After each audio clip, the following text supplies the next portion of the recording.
Hey everybody, it's me, Kevin Smalls again, your colleague in the ministry. And I love talking to young adult pastors just to give y'all a little bit of encouragement and some insight because I love you guys to pieces. You all bring life to our church. You bring innovation, you bring joy, you bring excitement, and I don't want any of that to die out. So I just love talking to y'all. I don't profess to be an expert in any of the subjects I talk about, but it's just conversation, just conferencing, as we often do in the United Methodist Church or any Wesleyan community. So I say hello to y'all, and I want to talk to you a little bit about getting over sermon block. And it's Saturday night.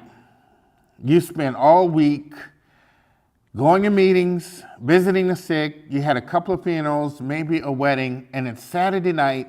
Sunday comes, and guess what? You don't have a message. Where do they come from anyway?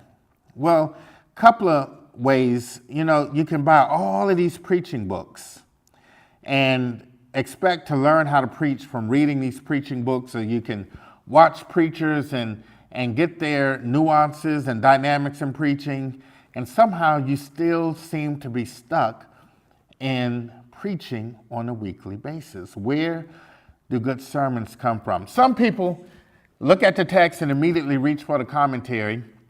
Other people go through the lectionary and try to read some commentaries about the text and all that kind of thing. But let me give you a different angle if I can. Good preaching comes from the patience of developing your own voice. Good preaching comes from the patience of developing your own voice. Preachers are made over a period of time. Very seldom do people come out of the box being great, authentic preachers. Preaching and the ministry of preaching is developed through life circumstances, through life's joys and trials and triumphs and victories of the preacher. You remember when you lost a parent. You remember when you held your baby for the first time. You remember when you did your first funeral. You remember in moments of despair in your own life. You remember when you struggled to figure things out. You remember when you were embarrassed and ashamed by something you did. You remember the grief that occupies your heart, the guilt that occupies your mind. All of these are resources and tools for sermonic development. They are to be used in the mind and the psyche of the preacher who looks at a text and pulls out the meaning of that text and finds application for the listeners in that text. So that's one thing. Use your life as a pathway to what your theology of preaching is. Number two, what I would suggest to you is read as much as you can. You don't want to read to get a good sermon, but reading has a way of expanding the mind, the language, the vocabulary, and the giftedness of sermon shape and formation of the preacher in ways you don't even realize.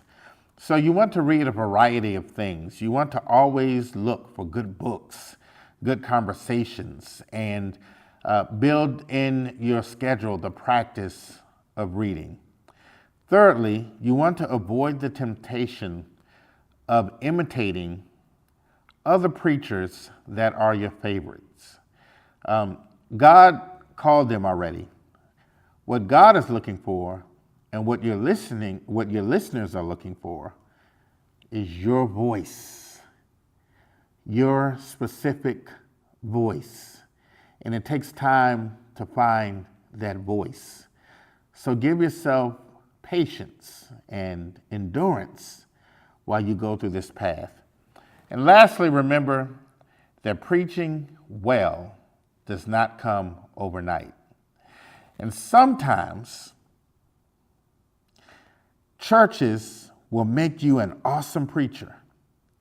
And sometimes in some churches, you have to struggle as a preacher. And I suggest to you that in those churches you have to struggle as a preacher, that's where you learn to preach. You learn to preach when no one says amen.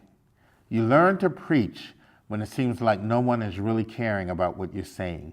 You learn to preach when you question your own confidence about what you're saying.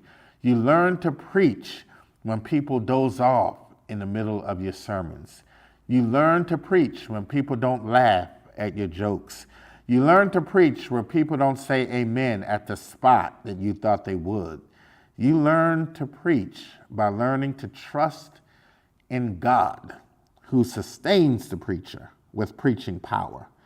And the congregation will witness the relationship between the preacher and God and get fired up about it and say, well, if God can do that for this witness, surely he can do that for me. So I just want to say to you, preach your story, preach your sermon, find your pain, find your sorrow, find your grief, find your difficulty, and use that as a resource for what thus saith the Lord. And when you are in the lion's den, the people will see that lion. And when you're being lowered in a fiery furnace, the people will feel the heat from that furnace, and they will hear the door try to shut. When you are going through the wilderness, the people will feel the leaves brush against your legs. People will feel your fatigue and your worry because you have been there and you know what it is to trust in a God who's the only one that has the navigational means to bring you to clear. So may the Lord bless you. May the Lord keep you. Do your thing and preach your sermon.